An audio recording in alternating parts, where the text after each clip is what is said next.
మీ పిల్లలు ఫారెన్లో చదవాలనేది మీ కల? మీ కలను నిజం చేసే ఏకైక సంస్థ విదేశ్ కన్సల్ట్స్. మన ముందు ఎల్బీ స్టేడియం. ఇక్కడ రేపు మూడవసారి ముఖ్యమంత్రిగా తెలంగాణ రాష్ట్రానికి ఎన్నికైనటువంటి రేవంత్ రెడ్డి గారు ప్రమాణ స్వీకారం చేయబోతున్నారు. కాబట్టి ఇక్కడ అన్ని అరేంజ్మెంట్స్ అన్నీ కూడా జరుగుతున్నాయి. మనతో పాటు ఉన్నారు యూత్ కాంగ్రెస్ నేత బల్మూరి వెంకట్ గారు. ఒకసారి అరేంజ్మెంట్స్ ఎట్లా జరుగుతున్నాయి ఏంటి కనుక్కునే ప్రయత్నం చేద్దాం. Hello sir. హలో అండి. ఎట్లా జరుగుతున్నాయి అరేంజ్మెంట్స్? అన్నీ అంత ప్రాసెసింగ్ నడుస్తున్నట్టుంది కదా. ఒకవేళ వర్షం పడితే ఎట్లా? 100% దానికి అన్నికి అనుగుణంగానే వర్షం పడ్డా కానీ దానికి తగ్గట్టే అరేంజ్మెంట్స్ కూడా జరుగుతున్నాయి. రేపు ముఖ్యంగా ఏదైతే తెలంగాణ తల్లి సోనియా గాంధీ గారు రాబోతున్నారు కాబట్టి వారికి తెలంగాణ యావత్ ప్రజానికం, విద్యార్థులు, నిరుద్యోగులు, మహిళలు, అన్ని వర్గాలకు సంబంధించిన ప్రజలందరూ కూడా పెద్ద ఎత్తున స్వాగతం పలికి ఏ కళలతోటి కాంక్షతోటి తెలంగాణను ఇచ్చిర్రో రేపు తెలంగాణ ఏదైతే తెలంగాణ వచ్చిన తర్వాత రేవంత్ అన్న కాంగ్రెస్ పార్టీ పిసిసి అధ్యక్షులు రేపు మన ముఖ్యమంత్రిగా ప్రమాణ స్వీకారం చేస్తూ ఏవైతే 6 గ్యారెంటీలు ఉన్నాయో ఆ 6 గ్యారెంటీల పైన కూడా రేపు సంతకం పెట్టి యావత్ తెలంగాణ మొత్తం కూడా రేపు పండుగ వాతావరణం లెక్క నెలకొనుంది. తెలంగాణ ప్రజలందరూ కూడా పండుగ చేసుకున్న ఒక దినం లెక్క డిసెంబర్ 9వ తారీఖున డిసెంబర్ 7వ తారీఖున ప్రతి ఒక్కరు గుర్తుపెట్టుకునే విధంగా కూడా ఉండబోతుంది.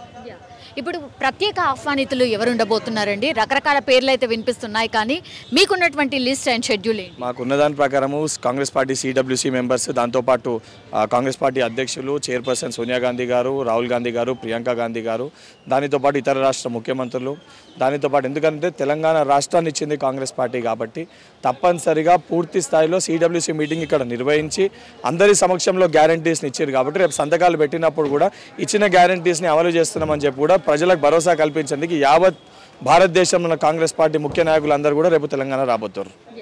ఇప్పుడు మాజీ ముఖ్యమంత్రి కేసీఆర్ కావచ్చు, లేదంటే చంద్రబాబు గారు, ఇట్లా జగన్ గారు, ఇట్లాంటి వాళ్ళు కూడా రాబోతున్నారు. వాళ్ళకి ఆహ్వానం పంపించారని అంటున్నారు. ఎవరు వస్తున్నారు ఏంటి, మీకేమైనా కన్ఫర్మేషన్ వచ్చిందా?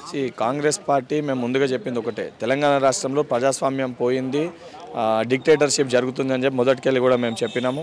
ఈరోజు సంబంధించి ప్రజాస్వామ్యబద్ధంగా సరే కాంగ్రెస్ పార్టీ మేము గెలవడం జరిగింది, మేము అధికారంలోకి వచ్చినాం, కానీ అన్నిటికంటే ఏదైతే ప్రతిపక్ష పార్టీలకు కానివ్వండి, లేకపోతే మాజీ ముఖ్యమంత్రికి కానివ్వండి, పక్క రాష్ట్రాల్లో ఉన్న ముఖ్యమంత్రులకు కానీ మాజీ ముఖ్యమంత్రులకు కూడా ఆహ్వానం పంపడం జరిగింది.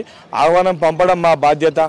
వారు వచ్చి కాంగ్రెస్ పార్టీ రేవంత్ అన్న ప్రమాణ స్వీకారంలో వారు పాల్గొని ఏదైతే తెలంగాణ రేపటి బంగారు భవిష్యత్తు కోసం వారి యొక్క పాత్ర కూడా వారి పోషించే దిశగా వారు కూడా వస్తారని చెప్పి మేము ఆశిస్తున్నాం. అమరవీరుల కుటుంబాలని కూడా ఆహ్వానించారని చెప్తున్నారు, నిజమేనా? ఏదైతే తెలంగాణ దానికోసము 150 సపరేట్ గ్యాలరీ ఏర్పాటు చేసి అమరవీరుల కుటుంబానికి కూడా తగిన ప్రాధాన్యత ఇచ్చి వారు కూడా తగిన గుర్తింపు ఇచ్చే విధంగా చర్యలు తీసుకుంటున్నాం. ఇంకేమైనా స్పెషాలిటీస్, ఏమైనా అన్నోన్ థింగ్స్ ఏమైనా ఉన్నాయా రేపు? ఉన్న దాంట్లో ఏదైతే సంబంధించి యావత్ తెలంగాణ ప్రజలందరూ కూడా పెద్ద ఎత్తున పాల్గొంటారు. ఎందుకంటే ఇది కేవలము తెలంగాణ రాష్ట్రం ఏదైతే మనం ఆశించి కాంగ్రెస్ పార్టీకి ఉమ్మడి ఆంధ్రప్రదేశ్లో కూడా ఇంత పెద్ద ఎత్తున మ్యాండేట్ ఎప్పుడు కూడా కాంగ్రెస్ పార్టీ అధికారం ఉన్నప్పుడు ప్రజలు ఇయ్యలే.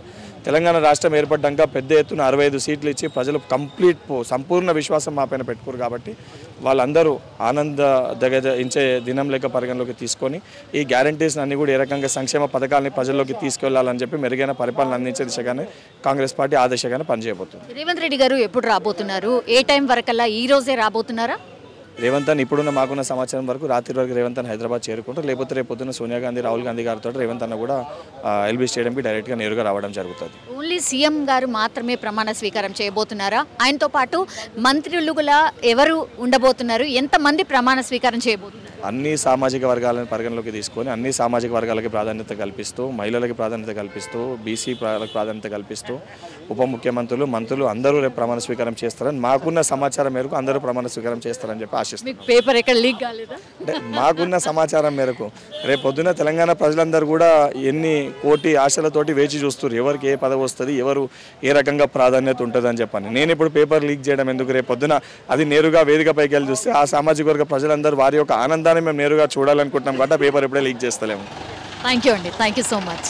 డాగ్ స్క్వాడ్ అండ్ బాంబ్ స్క్వాడ్తోని ప్రస్తుతం స్టేడియం అంతా కూడా చెక్ చేస్తున్నారు. ఎందుకంటే రేపు ప్రమాణ స్వీకారం కాబట్టి కంప్లీట్గా పోలీస్ అండ్ సెక్యూరిటీకి సంబంధించిన డిప్లాయ్మెంట్ ఆల్రెడీ స్టార్ట్ అయిపోయింది. సో ప్రతి దాన్ని క్షుణ్ణంగా చెక్ చేస్తూ ఉన్నారు.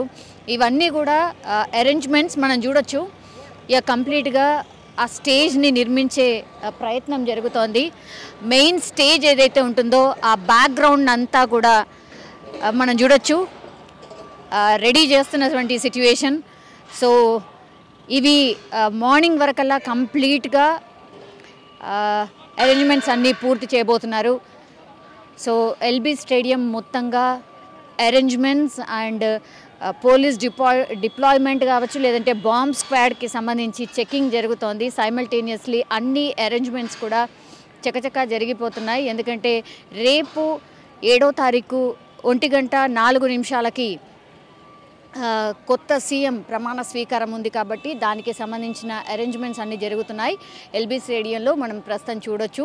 కంప్లీట్గా స్టేజ్ ఏదైతే రేవంత్ రెడ్డి ప్రమాణ స్వీకారం చేసేటటువంటి స్టేజ్ ఏదైతే ఉందో ఆ మెయిన్ స్టేజ్కి సంబంధించిన నిర్మాణాన్ని మనం చూడొచ్చు.